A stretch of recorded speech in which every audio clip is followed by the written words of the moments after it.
Archer Hayes only meant to make one last delivery and get home to his daughter. But inside that private dining room, he watched a young woman lower her head while wealthy strangers laughed at her body. Nobody at the table moved. Nobody spoke. Archer set his tray down, stepped forward, and said something quiet but sharp enough that every person at the table stopped mid-sentence. He figured he would be fired by morning for getting involved in the affairs of people like that. But sunrise brought something else entirely: a private elevator, a ride to the 50th floor, and a CEO already standing at the window, waiting for him. If you like stories about quiet kindness, unexpected reversals, and powerful men who learn who they can actually trust, stay with this one. The Chicago neighborhood where Archer Hayes lived didn't appear in travel guides or real estate brochures, but it had the kind of dailiness that some people spend a lifetime searching for. A corner store that knew your name, a bus route that ran on time, a sky that turned remarkable colors over the rooftops on winter evenings when the cold was too sharp for anyone to stand outside and appreciate it properly. Archer was 39 years old, a single father of 9 years, and the fact that he had built something stable and warm out of the materials available to him was not something he dwelled on, but was nonetheless visible to anyone who paid attention. His apartment occupied the 3rd floor of a narrow 2-flat. Small rooms, second-hand furniture, a kitchen that worked because he made sure it did. He cooked breakfast every morning at 6, and that simple fact anchored the whole household in a way that required no ceremony to be real. His days were divided into 2 distinct registers. From 7 in the morning until mid-afternoon, he worked as a prep cook at a neighborhood diner 3 blocks from Piper's school, the kind of place with a laminated menu and a regular crowd that arrived at the same time every morning and ordered without looking at the board. He was good at the work, quiet and precise, the kind of cook who kept his station clean and got along with everyone because he genuinely meant to. In the evenings, 2 or 3 nights a week, he took delivery shifts for a service that catered to the higher end of the city. Restaurants with tablecloth minimums and dining rooms where the light fixtures cost more than Archer's monthly rent. The contrast between the 2 jobs did not bother him. The evening money paid for Piper's after-school program, and Archer had long since stopped expecting the world to be consistent in its arithmetic. Piper Hayes was 9 years old and possessed the specific kind of perceptiveness that made certain children difficult to fool and easy to underestimate. She noticed textures, shifts in tone, and the way a room changed register when something was wrong, all before anyone had said so. She had her father's dark eyes and her mother's habit of tilting her head when she was working something out, and she had accumulated in 9 years a quiet internal library of observations about how people treated one another that she shared with her father during dinner in careful, considered sentences. She was not thin, having her grandmother's build, rounded and solid, and sometime in the first months of 3rd grade, she had discovered that there were children at her school who viewed this as a problem worth announcing in front of an audience. Archer had found out on a Tuesday evening when Piper came home and went straight to her room without stopping at the kitchen, which in 9 years of custody had never once happened before. He gave her 10 minutes, then knocked. She was sitting on her bed with her knees drawn against her chest, not crying, which was somehow worse, and she told him in a flat, careful voice what 2 girls had said about her at lunch. He sat down on the floor beside her bed and did not rush to fill the silence. When she was done talking, he told her that the people who made a habit of naming what they saw wrong in others were usually working very hard not to look at themselves, and that a body was something you lived inside, not something you owed other people an explanation for. She listened in the way she always did, and he could see the words settling into her beneath the hurt, like something structural. After that evening, something inside Archer had quietly and permanently changed. He did not go looking for confrontations. And he was not a man who confused righteous anger with virtue, but he had become permanently alert in the way that people become permanently alert to a particular kind of danger once they have seen someone they love encounter it, and he could not unknow what that alertness felt like when it arrived. On a Thursday in late October, with the temperature dropping hard and an evening delivery that was larger than usual, he drove north toward River North and the Silver Atrium, with Piper's drawing of a spaceship cat taped to his dashboard, the city going dark around him in that particular way it did in autumn when the light left without any ceremony at all. The Silver Atrium was the kind of restaurant that spent a great deal of money on the impression of simplicity. The entranceway involved a deliberate narrowing, a kind of compression before the release into the main space, and the interior employed an architecture of apparent restraint that was, in fact, the result of extremely expensive choices. Chandeliers the size of small clouds hung from vaulted ceilings, crystalline and low, dropping pools of soft light designed to make everything beneath them look significant. The carpet was deep enough to absorb all footsteps entirely, and the silence this created was not the silence of emptiness but of control, the particular quiet that expensive spaces cultivate to suggest that the world outside their walls is not happening and need not be considered.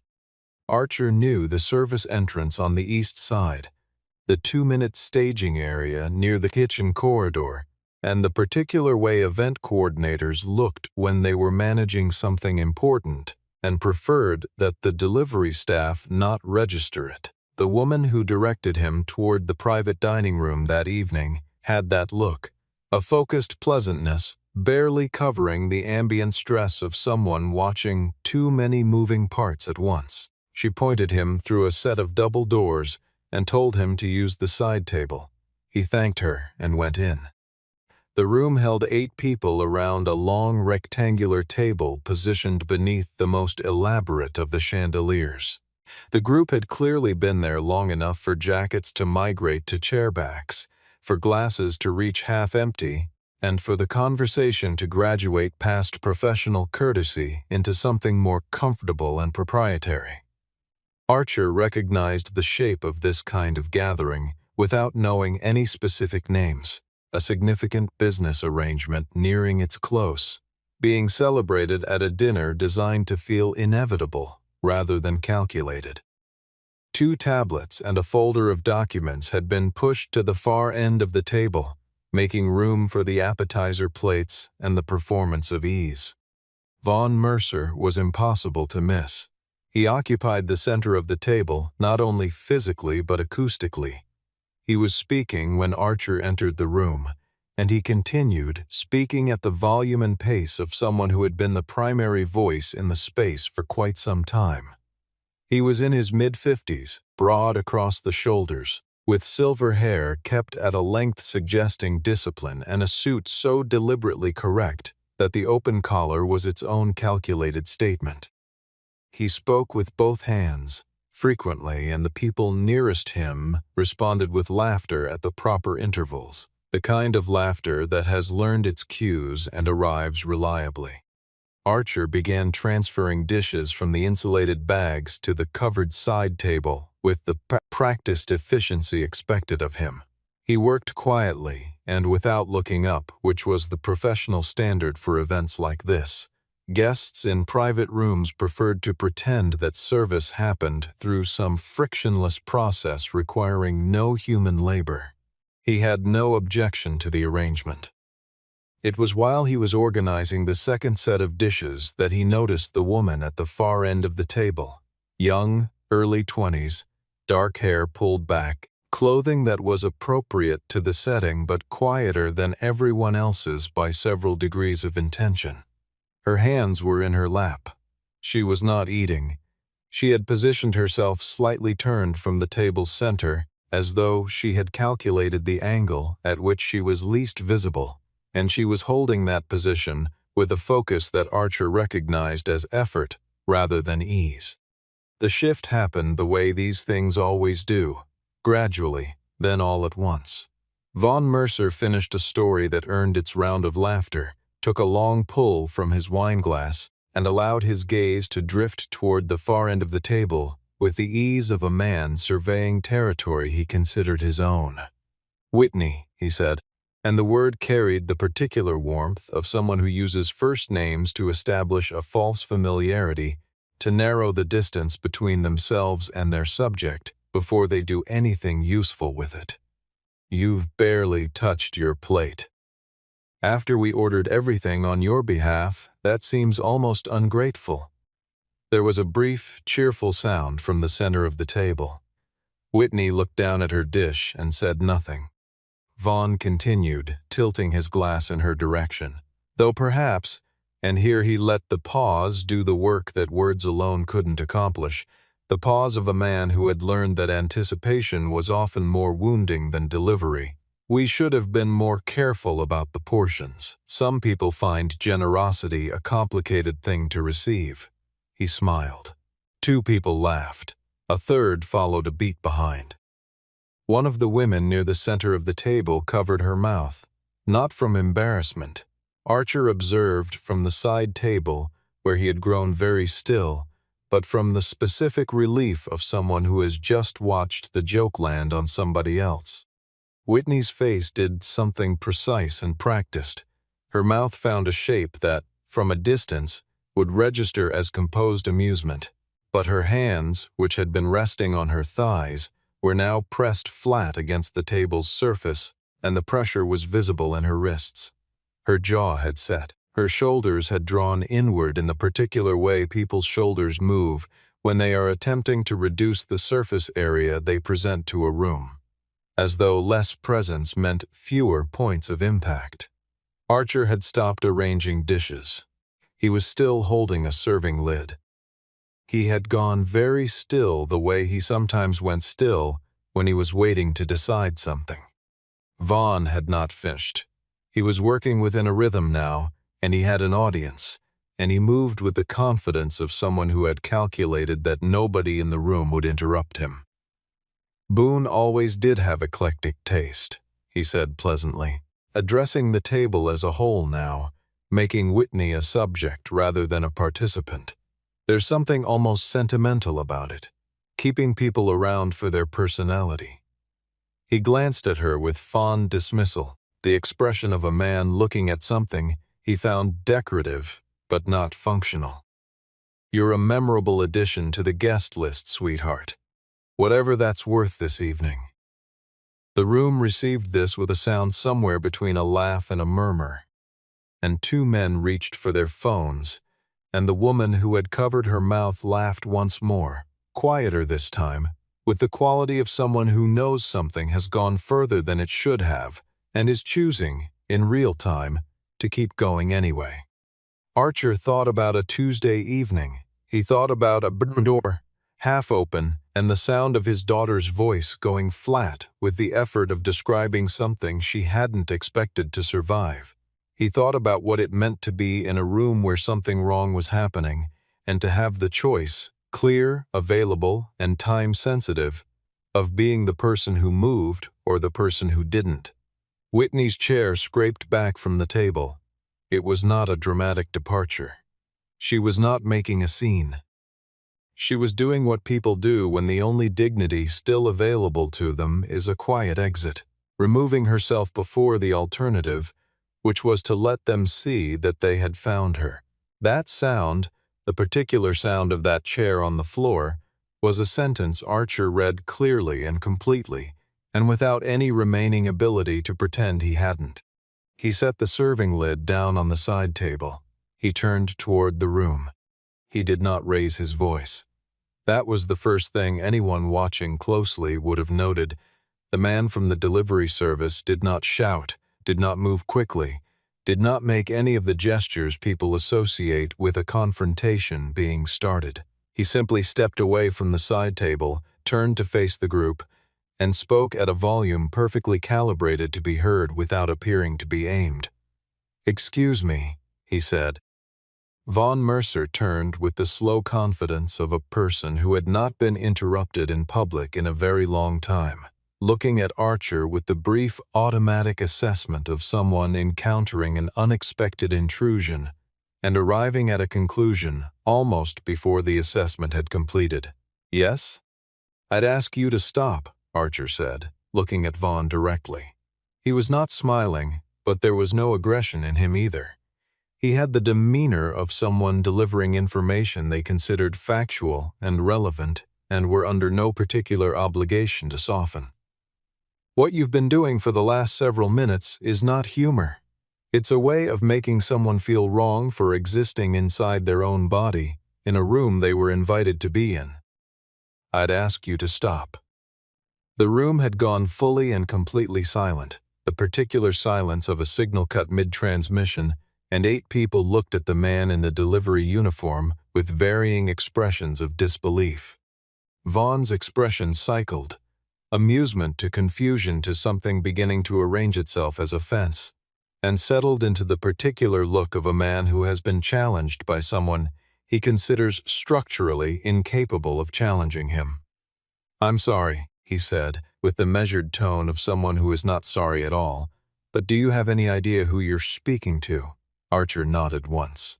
"I do," he said. "You're the person who spent the last 5 minutes making a young woman want to leave a room she was invited to be in. I know exactly who I'm speaking to." The silence deepened with a texture that was different from the first silence. More deliberate, as though the room had made a collective decision to take a breath and hold it. Vaughn looked once around the table at the people who usually laughed when he wanted them to. At the 2 men with their phones, at the woman who had covered her mouth, and found, perhaps for the first time that evening, that the room was not quite where he had left it. "This person is from the catering service," he said, to no one in particular, in the tone of a man invoking a category as an argument. "I do work for the catering service," Archer agreed. "And I'm telling you that making someone's appearance a punchline in front of an audience is not culture, and it's not humor. It's something that follows people home and sits with them for a long time. I know what it does." He paused. "You can have me removed. But what I've said is accurate, and I think at least some of the people in this room already know that." Whitney had stopped moving toward the door. She stood near the wall with one hand at her side, and she was looking at Archer Hayes across the room with an expression he had never seen directed at him before. Something open and careful and surprised, the look of a person who has been waiting for something to happen for so long that when it does, they do not immediately know what to do with it. He met her eyes for just a moment. He gave her a small nod. Then Celeste Mercer appeared in the doorway, well-dressed and controlled, with the expression of a woman accustomed to managing moments like this and deeply unhappy that such a moment had arrived. She asked Archer to step outside, pleasantly, firmly, with the kind of pleasantness that has already decided on the outcome. He picked up his bag from the side table and walked toward the door without haste, and he did not look back. Celeste spoke to the service manager for 11 minutes.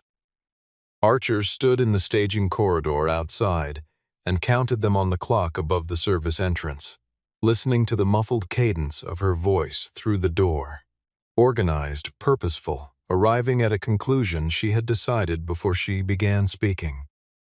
The manager who found him was a careful man named Roland, and he had the particular look of someone delivering news they genuinely wish they did not have to deliver. He told Archer that the client had filed a serious complaint, that the account the Silver Atrium maintained with the delivery service represented significant contract value, and that as a result, Archer's shifts would need to be suspended pending a review. He said the word review in a way that did not suggest optimism about its outcome. Archer thanked him, signed the digital form Roland produced from his jacket pocket, and walked back through the service exit to the Cold Street. He drove home through the quiet version of Chicago that existed after 10 o'clock on weeknights. Emptied intersections, orange-lit stretches of avenue where the traffic signals ran their cycles for nobody in particular, the lake somewhere to the east dark and reflecting nothing. He had expected to feel worse than he did. There was practical concern about the money. Piper's after-school program cost $80 a month that would need to come from somewhere else, while the second job was gone. He had a reserve, not large, and the diner would cover necessities. He was not frightened. He was also not sorry, which was the more interesting finding of the drive home. Piper was asleep when he arrived, but she had left the kitchen light on for him the way she always did on his late nights.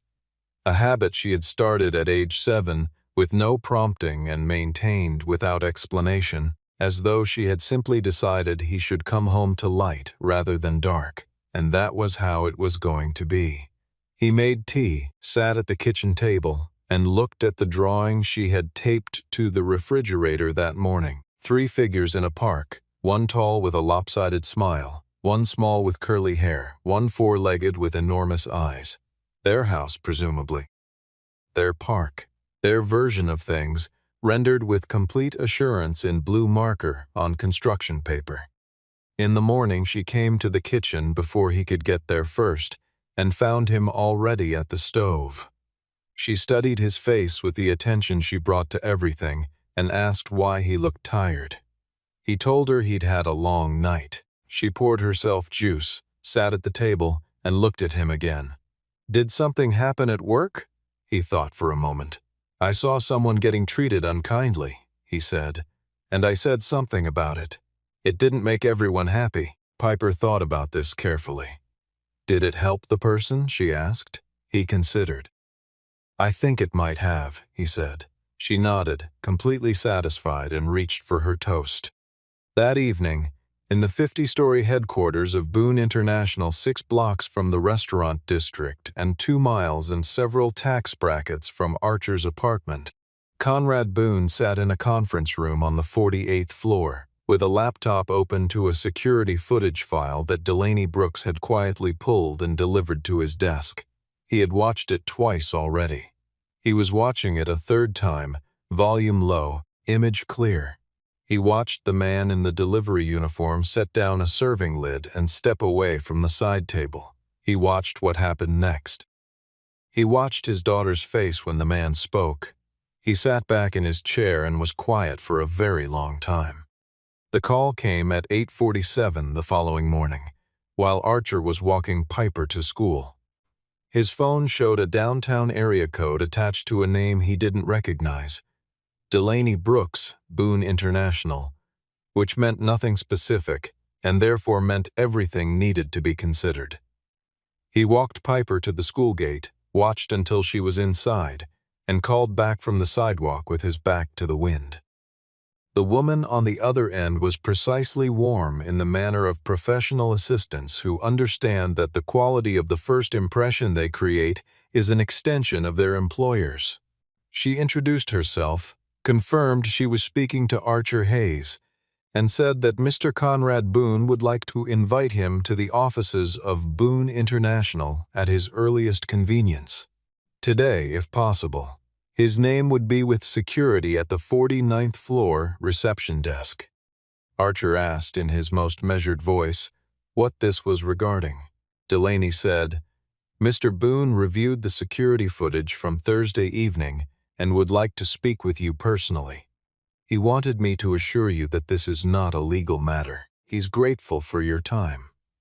Archer told her he would come at 11. She confirmed the appointment and ended the call, and he stood on the sidewalk for a moment, turning the conversation over, arriving at a short list of plausible explanations that ranged from genuine gratitude to a politely executed attempt to secure his account of events. He went home, changed into the cleanest things he owned that seemed appropriate for a tower on Michigan Avenue, and drove downtown. Boone International occupied the top 14 floors of a glass tower that expressed an opinion about its own importance through the sheer amount of sky it reflected. The lobby was marble and quiet and processed visitors with the efficiency of a place that did this hundreds of times per day. Archer gave his name. A badge was printed, a visitor's pass attached to his jacket, and a courteous young man appeared from somewhere on the left and said he would take him up. The elevator he was guided to was different from the lobby elevators. Smaller, paneled in wood rather than brushed steel, requiring a keycard to operate. The floor numbers climbed in silence. 32, 38, 44, 48. The elevator opened onto a corridor that was quieter than any floor Archer had passed, lined with dark wood and muted overhead light, the kind of space that communicated without saying anything that very few people were permitted to be there. Delaney Brooks met him at the corridor's end, 40 or so, professionally composed, with the steady dual attention of someone simultaneously tracking several things and appearing to track only one. She thanked him for coming, said Mr. Boone was just inside, and knocked once on the door ahead before opening it. The office was large without being excessive, positioned at the building's corner so that two full walls of glass looked north and east over the city and the gray expanse of the lake beyond. Conrad Boone stood at the north window with his back to the door, hands at his sides, looking out. He was taller than Archer had imagined. Early 60s, lean, with gray at his temples, and the posture of someone who had been accountable for large things for a very long time. He turned when Archer came in. He looked at him steadily for a moment, and then he said, "You were the only person in that room who protected my daughter." Archer had prepared himself for several versions of this conversation, and none of them had contained that sentence. He stood near the door for a moment, then Conrad gestured toward two chairs near the corner window, and they both sat. What followed was not what Archer expected from a man who occupied the 50th floor of a tower on Michigan Avenue. There was no performance, no management of impressions. Conrad Boone spoke like someone who had practiced composure in public for decades and was choosing, in this specific room, to dispense with it. His voice was even. But underneath the evenness something moved, the quality of a person speaking about a thing that had been pressing on them longer than last evening. Whitney was his daughter, his only child, a fact not publicly known and carefully kept that way. Her mother had raised her independently and had passed away 4 years ago, after which Whitney moved to Chicago to be near her father, without either of them quite knowing how to bridge the distance that a lifetime of separation had built. She was shy and privately sensitive about her appearance, a self-consciousness that had begun in adolescence and been reinforced, as these things tend to be, by the particular cruelty that surrounds young women who don't conform to the shape the world has decided they should have. The dinner at the Silver Atrium had been Whitney's own idea, one of the first times she had proposed being included in something related to his professional life, and Conrad had agreed, thinking it might be a quiet beginning, an evening of observation rather than participation. He had not been there. A conflict had arisen, the kind that always seemed to arise, and he had sent a message through Celeste, telling Whitney he would arrive later, that it would not be long. He had not arrived later. He had not made it at all. He had found out what happened through Delaney, who had been alerted by someone on the restaurant's event staff, and he had watched the security footage late that evening in a state he described to Archer only as one in which he needed to be alone. He had watched Vaughn Mercer work the room. He had watched the laughter. He had watched his daughter's face in the low resolution of a corner camera, and he had watched a man in a delivery uniform set down what he was carrying and step toward the center of the room without hesitation. Conrad looked at Archer directly. "I've been in this business for 30 years, he said. "I know what it costs to say something in a room full of people who don't want to hear it, particularly when you're not the person with the most to protect." He paused. "I want you to know that I understand what you risked." Archer sat with that for a moment, then said quietly, "I'm sorry I wasn't more useful. I should have said something sooner." Conrad shook his head. "You weren't late. You were there when it mattered." He leaned back slightly. "I want to make this right, financially, professionally. Your shifts have been suspended. That won't stand. Archer looked at him with the same directness he had used in the dining room 2 nights before. "I appreciate that," he said. "But before anything else, is Whitney all right?" Conrad looked at him for a long moment, and something in his expression recalibrated. The way a person's face changes when they realize the measurement they've been applying is no longer the right one. "She's home," he said. "She didn't sleep well, but she's all right. She asked about you." Archer nodded. He said nothing else about it. Conrad told him there was one more matter, something about Thursday evening that went beyond the ordinary dynamics of a business dinner turned uncomfortable. He believed that Vaughn Mercer had not behaved randomly. He believed it had been deliberate and timed. And before he could decide what to do about it, he needed to understand what Archer had actually heard in that room. He looked at Archer and said, "I may need your account of the evening. Not today, but soon." Archer said he would tell him everything he remembered. Delaney Brooks had been with Boone International for 11 years, which meant she had accumulated enough familiarity with the company's internal atmosphere to know the difference between social carelessness and strategic calculation. She had begun pulling threads on Vaughn Mercer 3 months before the Silver Atrium dinner, when a pattern in his communications with Conrad's office had started suggesting something not quite right. Requests arriving with unusual timing, references to information he should not have had. A particular technique of surfacing difficult material at the moments when Conrad was least positioned to process it without pressure. She laid this out for Conrad and Archer in the small conference room adjacent to the main office, her materials organized on the table with the precision of someone who had been waiting for the right moment to present them. The merger Vaughn was pursuing was straightforward in structure but unfavorable in detail.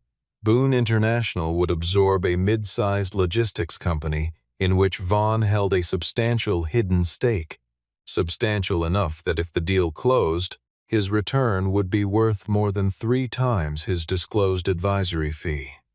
The arrangement was not illegal in a way that was easily demonstrable, but it was the kind of arrangement that, examined carefully and with full information, would cause any competent board to ask questions that Vaughn did not want asked. Conrad had been moving slowly on the signature. Vaughn had been working steadily to accelerate him. What Delaney had been unable to confirm until the morning after the dinner was Whitney's role in Vaughn's calculation. He had known about her for approximately 2 months. She believed the information had been acquired through a contact in Conrad's personal legal office, someone since identified and separately addressed. Whitney's vulnerability to public embarrassment, her private sensitivity about her appearance, and the fact that her relationship with Conrad was quietly important to him and publicly unacknowledged. All of this had presented Vaughn with a leverage point that didn't require anything as explicit as a direct threat. A dinner, a few remarks, a daughter humiliated in a room full of witnesses and cameras, and then a quiet conversation the next morning about how unfortunate it would be if the wrong information reached the financial press at a sensitive moment in the transaction. Conrad had gone very still while Delaney spoke. When she finished, he asked one question: "How much of what you've described can be documented?" Delaney said, "Enough." Archer had been turning over his memory of Thursday evening while she spoke, pulling specific details the way you pull threads from fabric to see which ones are connected to what. He mentioned the way Vaughn hecked the door twice before speaking, not after, before, as though confirming no one was incoming. He mentioned the flatness with which Vaughn had said Whitney's name the first time, the certainty of a man delivering a line he had prepared rather than improvising. He mentioned that 2 of the people who laughed had the specific quality of people who had been told in advance that a laugh would be expected.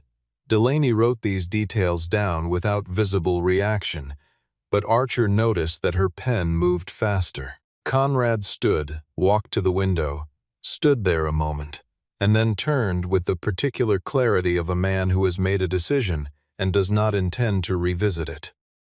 "I want Vaughn in this building tomorrow morning," he said, "and I want the merger documents on my desk." He looked at Archer. "I'd like you here as well, if you're willing, as someone who was present and can speak to what he witnessed." Archer said he would be there. Vaughn Mercer arrived at the 50th floor the following morning as though he were attending a meeting he had called himself. He was 9 minutes early, impeccably dressed, and he moved through the reception corridor with the practiced ease of someone accustomed to entering rooms that mattered. He greeted Delaney by her first name and asked whether Conrad had reviewed the final merger documents. She told him she believed they were ready and showed him into the corner office. The room had been arranged differently for this meeting. Conrad stood near the desk rather than the window. Delaney was at the small conference table along the east wall. Archer was seated at the far end of that table, visible, present, calm, wearing the same clean clothes he had worn to the first meeting. Vaughn registered him with a 2-second flicker of non-recognition that became recognition and then became, in rapid succession, confusion and something harder to name. "I wasn't aware this would be," Vaughn began. "I know," Conrad said. "Sit down, please." The quality of those 4 words was sufficient to produce compliance even from a man like Vaughn, who required it from most situations. He sat, looked at Archer once, and said with resumed pleasantness, "I hope this isn't about that dinner." It was humor, nothing more. "I certainly didn't intend any harm." Conrad picked up a folder from the desk and placed it on the table. "We're going to discuss several things," he said. "The dinner, the terms of the Parkins acquisition, and your stake in Parkins Logistics, which you did not disclose to anyone on my legal team and which constitutes a material conflict of interest in this transaction." The silence that followed had a specific quality, dense and directional, and Vaughn did not fill it immediately, which was itself unusual, and when he did, his voice had shed its warmth with the efficiency of someone stepping out of a coat. "That's a serious allegation," he said. "It's a documented fact," Delaney replied, opening her own folder and placing 3 sheets in front of him without ceremony. Vaughn looked at the documents. He looked at Conrad. He looked at Archer for the 3rd time, and this time the look was longer, calculating, measuring how much had been transferred and how reliably it would hold.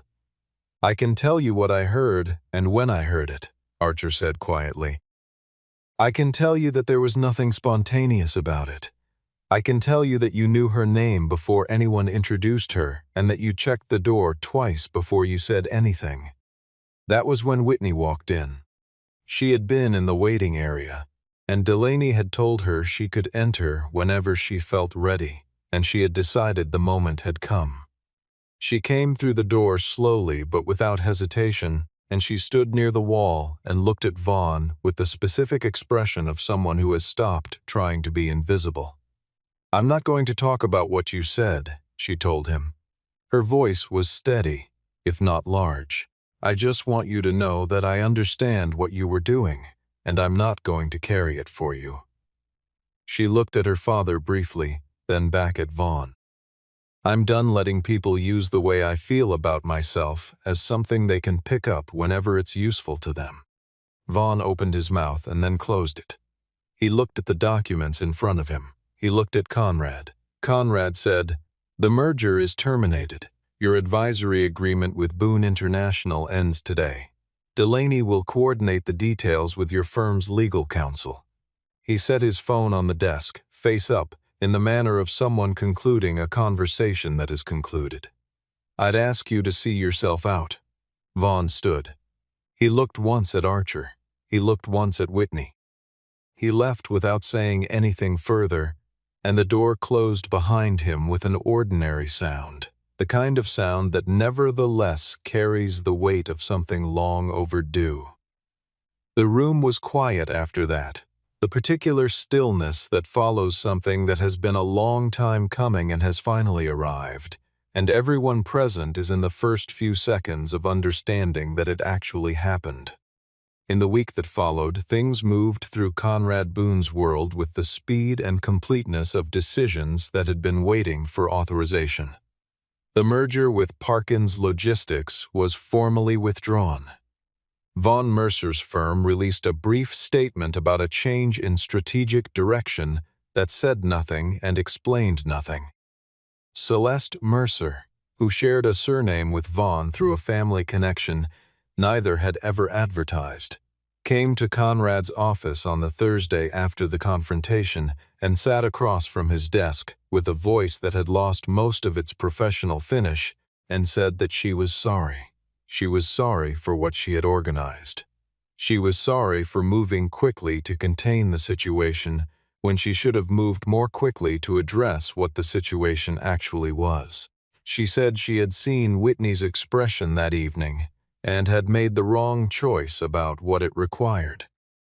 Conrad accepted the apology and told her he expected her to make something useful out of it. Celeste did. Over the following month, she built a set of behavioral conduct standards for all vendor and client events organized under Boone International. Documents with actual terms, reviewed by legal, approved at the board level, with explicit language about dignity and personal respect, and the conditions under which partnerships could be immediately terminated. She did not name it after anyone or call it a response to any specific event. She called it the Standard. It was, Delaney told Archer later, the first document of its kind the company had formally adopted in its 30-year history. Archer's delivery shifts were reinstated within 48 hours of his first conversation with Conrad, and the suspension removed from his record without a review. But Conrad had not stopped there. He had been thinking, in the weeks since the Silver Atrium, about the gap between the kind of business his company operated and the kind of conduct it modeled, and about what it meant that the most straightforward human response in that dining room had come from the person with the least structural power to give it. What he offered Archer was not charity, and was careful not to resemble it. Boone International operated a hospitality portfolio that included 3 restaurant groups and 2 boutique hotel brands, and Conrad had been trying to build a training program focused on service culture, the practical ethics of how people in hospitality environments treated both guests and one another. He had been looking for someone who understood service from the inside rather than the outside, someone whose authority came from doing the work rather than studying it. He described the role plainly, stated the responsibilities clearly, and said he understood if the answer was no. Archer asked for 2 weeks to consider it. He thought about Piper, about the diner, about what it meant to exchange one form of stability for a different kind. He talked to no one except Piper, who told him with complete seriousness that the spaceship cat would go wherever he decided to go, and that this was, in her view, a reliable indicator. He accepted on a Tuesday. The meeting between Whitney and Piper happened 3 weeks later, arranged by no one specifically, or perhaps by Delaney, who had a habit of putting things in the right place at the right time and saying nothing about it afterward. Conrad had invited Archer to bring Piper to the offices on a Saturday morning, and Whitney had been in the small kitchen area on the 48th floor with a cup of tea when they arrived. Piper had studied her for the full 5 seconds she devoted to first impressions of new people. Whitney, not accustomed to being looked at directly by anyone, was slightly disarmed. "My dad said you were brave," Piper told her, matter-of-factly, as though reading from a record she found accurate. Whitney looked uncertain about how to receive this. "I'm not sure I was that night," she said. "He said bravery is when it costs something," Piper replied, pouring herself juice from the small refrigerator with the serenity of someone untroubled by the weight of what they're saying.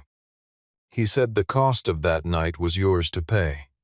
I think that counts."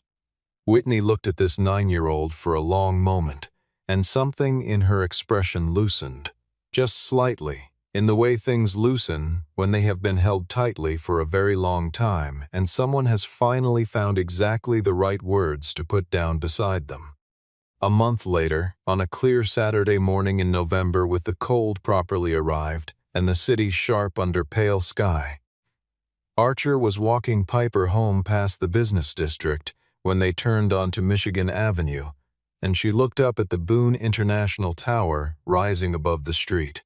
She tilted her head at it the way she tilted her head at anything she was still working out. "Is the 50th floor very high?" she asked. Archer looked up at the building. He thought about the elevator, the corridor, the corner office. He thought about a serving lid set down on a side table. He thought about the sound of a chair scraping back from a dining room floor, and about the particular moment when he had decided that it didn't have to be the only available answer. "It is," he said, "but it's not the highest thing in that building." Piper turned and looked at him. He said, "Standing up for someone when the whole room has decided to sit down." She considered this with the complete seriousness she gave all things, then nodded once.